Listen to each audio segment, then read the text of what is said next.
across the curriculum with performance assessments, performance tasks embedded that are also Common Core aligned and have Common Core rubrics. So we've already done a project, and we'll show you an example that has Common Core rubrics, Common Core standards, and performance assessments. And you're going to see as we show you that it's really a great way to just organize. It's a great way to plan. If you're planning a brand new project, there's tools there to get really deep into exactly why you're doing everything you're doing, and then giving you tips for, how to produce this good evidence of learning from your students. And you can do it with projects you're already doing. Like Christie said, I mean, this is kind of our model anyways. And so what you're going to find in these tools is that it's not reinventing the wheel. It's just giving us more concrete evidence that we're providing, that we're getting this evidence from our students that they're learning, and also giving us a chance to reflect on the projects we're doing as well, and just go a little bit deeper into really everything you do throughout a project. So it's not totally different from what we're doing. It's just a kind of a different framework and a different way to organize all the pieces to your project. Yeah, and also we also put up a definition from the Smarter Balanced Assessment Consortium, the SBAC, which is basically who's helping design our Common Core assessments, our new CSTs. And this is their definition. It's a lot wordier and not as pretty, doesn't have the colors, but there's a link to that in the discussion as well. But it has all the same things. It's real world, it's individual, it requires a rubric. First century skills. Yeah, it's all things that, so you can see how it's going to fit really well, or it already does fit really well in your projects. A lot of you are already doing this. Yes.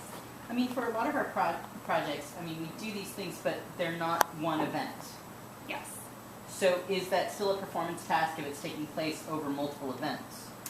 Yeah, and we'll show an example. So that's something that we kind of wondered too, and it sounds like performance tasks are shorter and a little bit more concise, whereas performance assessment is bigger and can be like a whole project. And we'll show an example of what we did, which was the bigger performance assessment, which has benchmarks along the way, revision, drafts, outlines, all that kind of stuff. Christie, one more question. Is there any discussion in your working group around the difference between project-based learning and problem-based learning? For those of us in the math department who are being steered into problem-based, we're not doing big projects a lot of the time. We're doing weekly problems or daily problems. Is there any discussion about that in your working group? Yeah, absolutely. There are math teachers. So there are teachers within every discipline that are there, network teachers. So I'm one of the science teachers. And there are math teachers that are... And are they discussing problem-based learning specifically? Yes. Okay. Yeah, they're doing problem and projects. Some of them are looking at projects as well. Some of them are in integrated classes. And we didn't post a whole bunch of examples here because we don't have them yet, but by the end of this year, we'll have examples within from math classes. So we just probably should quickly show our project, and then we want to give you some time to work too. So we posted some key resources here. You're welcome to go into our briefcase if you're able to access it or request access, and we can show you. Do you want to help me go through? Yeah, and then the briefcase is here. Okay. But so what we did with our A Great Place to Learn, the first project we did this year, we'll show you just a quick overview of the project. We gave them kind of our typical entry document. We had an event, we had a professor come and talk to the students, and we outlined all of the requirements in the speaker notes. This is like their entry document that they could refer to after the professor left, and their job, their task that they were given is to figure out what variety of grape would grow best in Behringer's vineyard, Gamble Vineyard in Behringer. So it's a real-world application. We went to the site, we took soil samples, they did analysis of the site based on climate, how much rainfall, and to determine what the best variety of grape should be there. We also highlighted collection of data. So this was scientific method, and they used their physical fitness data to start this process of the scientific method, collecting data, analyzing, hypothesizing, etc. So that was our project That was launch. our And project the content here, the biology content was scientific method and ecology. And the health content was environmental health, and there's stuff in there about systems and interactions between humans and the environment. And then we started collecting this data too with the scientific method. And here are the project instructions. So what we've done is we have rubrics that you'll see that are more general than we typically used to have, which used to just be a checklist. Now it's things like compares and contrasts this. It's much more critical thinking. So we embed a lot of the content expectations in project instructions. And so this individual site analysis report was the performance assessment. And this is what we were looking at for the individual assignment, the big picture item. So as you can see, as you're familiar with the scientific method, and we laid it out just like that: purpose, hypothesis, procedure. So they had to go through, and again, our hypothesis, can you scroll back up for a second? Based on your research. Okay, so what variety of grape do you hypothesize would be best for your field trip? And then that was their original hypothesis. They had to back it up with all this evidence and research that they had found throughout the project, and then make conclusions. It also reflection Yeah, is a big that's- component, and that's something that we did throughout this whole process, as well as at the end. So there were two final products. One was this individual performance assessment, this science report about the site analysis report. And that's where they were acting as scientists. They were being vineyard managers, and they actually worked with vineyard managers when we went out to the vineyards. They emailed them, they were in contact with them throughout the project. And then they presented their group conclusions. So they had to decide as a group. They had to agree after they had done those individual reports. And they presented their group conclusion to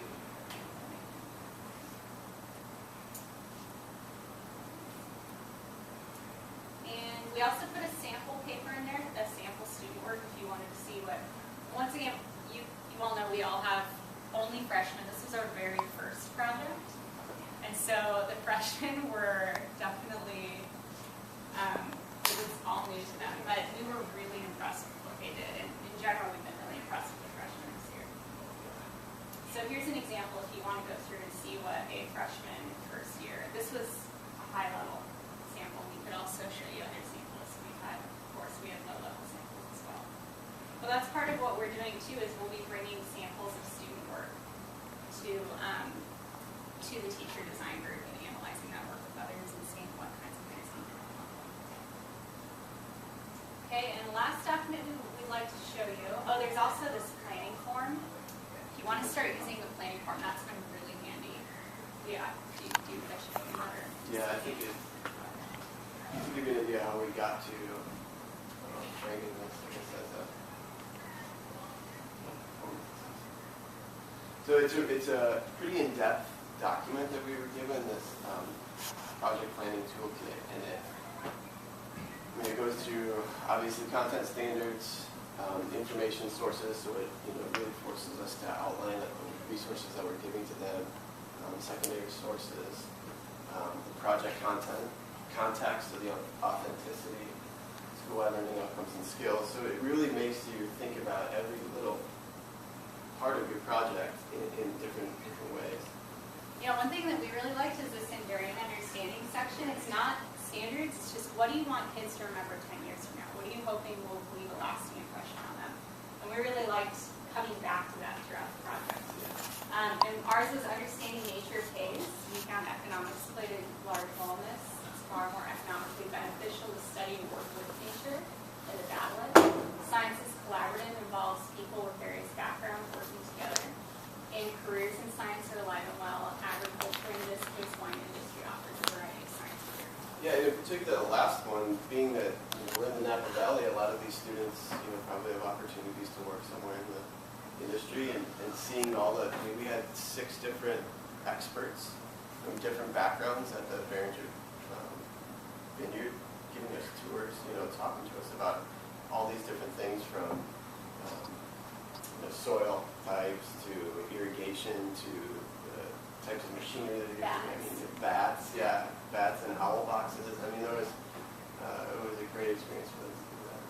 So I won't go through this whole form, but this is here. And also rubrics, we wanted you to have time to look at rubrics because these are really different. It says accept math, there are also math rubrics. These are from Envision Schools. These are the ones that we're piloting. And here's a sample rubric that's for language arts, but there are samples in every subject area, including math, posted up here on this resource.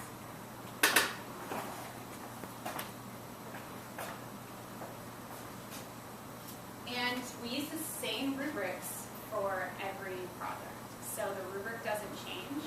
Also, these are rubrics that are designed for mastery by graduation, so that's something that we've had to keep in mind when we're assigning the scales to this. So emerging really isn't lacking. Emerging is still a good thing to have. It's just the beginning. Although its argument is unclear, underdeveloped isn't really that positive, but makes a somewhat clear but general argument that reflects passive reading and thinking. Clear and well-developed arguments demonstrates engaged reading and critical thinking. So we're assessing content using these rubrics, but we don't say, you defines the water cycle. We put that in the project instructions, and that's been a change for us, which has been, we think, positive. And what we've done with the freshmen is in the science one, there's 9 or 10 different rows here. And we'll take like 1 or 2 to focus on for each project, and we'll highlight the ones that we're going to be assessing. So we don't take like this entire rubric and assess each student individually on the entire rubric. We'll highlight sections of that rubric to focus on for that project. So it sounds like the differences that you have, and I'm not really sure. So I guess I have 2 questions. What do you notice? Like, how do you notice your projects have changed? And then the other, I mean, is it wrong to have? So I'm just looking at make specific connections and draws meaningful conclusions. Let's say if we're looking at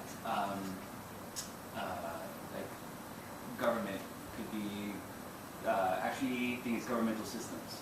Would it be wrong to have governmental systems in there? Should I take that out? I mean, does that make it not a performance task? Because it still is. No, I'm just giving you some still context by which it is. So I guess I'm embedding my project guidelines or content within, but I still have the same. Yeah, I mean, my rubrics are certainly could do very that. familiar to this. Yeah, part of our agreement was that we wouldn't, for this year, part of our agreement, being part of the teacher's handbook, was we wouldn't change these rubrics, we would just use them. Right. And that was really difficult. At first, all the new tech teachers were like, what? We can't not put our content in the content rubric. I mean, But now, now that we've done it, I much prefer it because it's not a checklist. The students aren't locked in. And also the content's not negotiable. So having the content saying it's proficient to describe the water cycle fully, as opposed to just putting it in instructions, makes it negotiable. So if it's in the instructions, if they didn't even attempt to describe the water cycle, then it's an incomplete thing. And they see that in their feedback on their outline and drafts. So content's not negotiable anymore. I just think that I can still look at this as being a checklist, but instead of using only one piece to guide me, I have to look at the instructions also of the project and this. So I'm using 2 different things. But I can still see this as being a checklist, which I don't see a problem with that. Knowing it still doesn't change the skill they learn, but they know they have to address that. Yeah, and that could be with the way that we used to put content in here. We used to put things like mentions, like I said, the water cycle example. You either did the water cycle within enough detail or you didn't. And so it might have been different for us. And also, I think for the freshmen, it's been helpful because we've been able to put a lot more focus on our project instructions and getting them to understand exactly what we want them to do, rather than putting in a rubric that doesn't outline it quite as concisely or neatly. I think the project instructions are really helpful for them because they're still learning. They need that. But mine. How to do the mine project. But I think in any level, that's important. I think it takes the. I like having the project instructions as a detailed, like these. They're non-negotiable. This is what you need to do for the project, and this is how you're assessed. I like that contrast. So how much time are you spending with your students helping them understand what that means? Well, What does it mean to formulate a specific and empirically testable question, or make a clear and well-developed argument? There are some students that I have who don't know what that is. They really don't. Well, like Tom mentioned, we'll focus on like 1 or 2 of these per project. So we're spending 6 weeks teaching them what a strong argument is. So we're not even, like for instance, in this project, we didn't focus on evidence. And that was really difficult at first. I mean, we certainly mentioned, sure, putting the URL for where you got your information. But it's just like when we have focus standards, and allowing us to focus on skills of the scientist allowed us to really build upon those. And also, they don't have all these skills yet. And we luckily still have half the year to. Is it possible to scroll down and see what else is on it? Yeah, and all these rubrics are posted there too for you guys to check out and try out if you want to. I can see how this would be different for you because you don't work with an English teacher. Yeah, but there's a lot of right way of doing that, right? Yeah. We always I think get I kind of look at this like transitions, connect ideas. It's like these are things that are very. That is something that. And Yeah, the idea of that's making English. connections or something, yeah. That's the Oh, that's English. The science one, like asking questions, developing using models. So this one, Angelina, is science. I know, actually, that's the one I have on my laptop. That was what I was looking at. But we could talk about it at a department level, about what we want to focus on per project, and also per grade level, to say, the biofitness kids will work on these, and as we get into chemistry, they'll work on these, and then get into physics. So, Actually, I want to piggyback on it. I think we get a lot more traction out of this if we make them department-wide the same, so that when a math student has 9th grade, 10th grade, 11th grade, they're looking at the same That'd be rubric And that's every what they do single in big year. schools too, yeah. are they? And Yes. the rubrics are there, so you go back to your PLCs. Yeah, right. Yeah, Bad it's- idea to that's just a fun- just show them. But we didn't But it's really address still that- this kind of rubric when we did our school-wide rubric work. I don't see our school-wide rubric allowing me to burrow into a performance assessment as effectively as the math rubric that I just opened and looked at on my computer from these folks do. It really does target the performance task much more effectively than our school-wide rubric does. So I would suggest, at least for the math department, I'm going to suggest to Sean and Peter next time we meet, is that we go through that Envision math rubric and we find a way to distill a rubric out of that all of us are willing to use consistently. And I do want to just really quickly mention, we intended to have time for you guys to draft a performance assessment, or at least tweak something you already have to make it one. And if you want to do it on your own, something we found useful that we put together is the teacher design group is a performance task template, and it's not nearly as detailed as the project toolkit, but the performance task toolkit just takes you through the key components of one, and might be a good thing to try out. How does all of that translate to 89% in biofit? I mean, how does that work? Where do you come up with points and grades and scores? The rubric that you saw for the scientific inquiry, we highlighted parts of that rubric that we labeled as critical thinking, and we highlighted some that we labeled as content.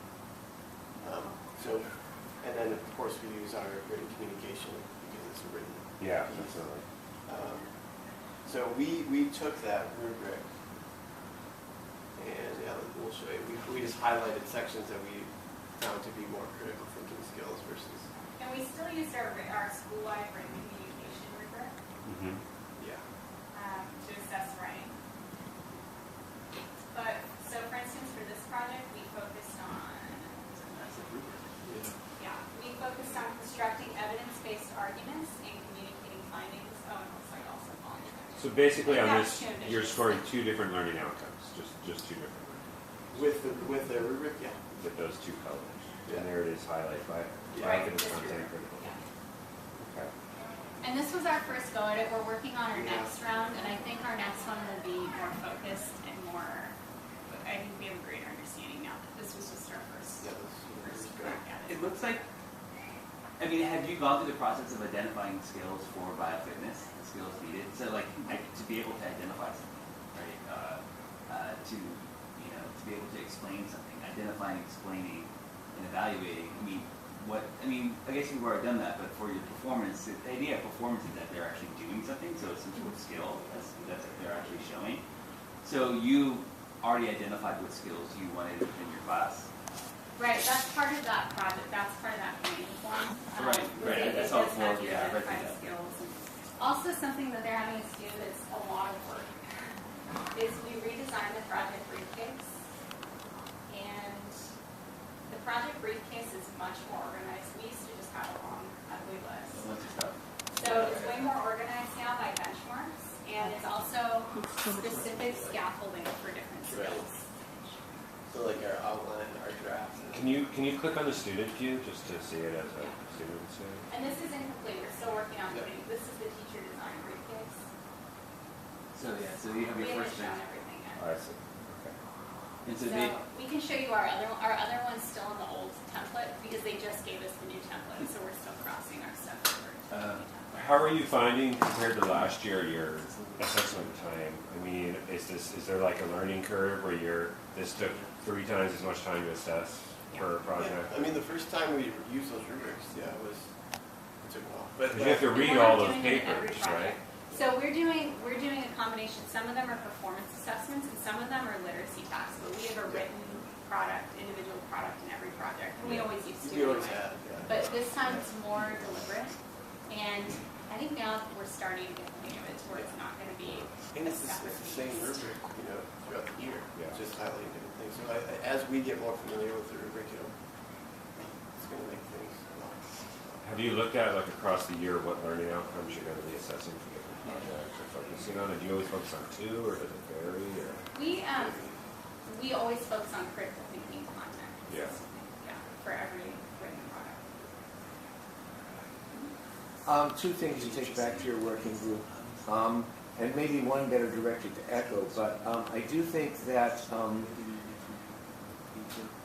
these rubrics are going to be more time-consuming than other forms of grading. So we need a way to optimize the use of these rubrics so that it's not overwhelming to teachers. And I think one of the ways to do that would be to create something akin to the way we do automated grading of tasks in Echo, so that the rubric pops up as either an Echo or a Google Docs document, and you click the radio buttons where you want them, and the rubric automatically calculates a score from it, and you can type your comments in. So please take that back. I think one way to keep teachers from being overwhelmed by this task is to automate it as much as possible. And that's a way to get the That's such a student good idea. feedback right away. Right, and then the student gets feedback right away. So if I could literally open a student's paper, hit a button, and it automatically opens up the rubric for them, and I hit a few radio buttons and hit submit, and the score goes into the grade book, and the student gets feedback, that's going to make the use of these rubrics far more accessible to teachers who are already overwhelmed with time demands. So take that back and Yeah, let's any see other what we think ideas of or that. feedback, feel free to. Thanks, guys.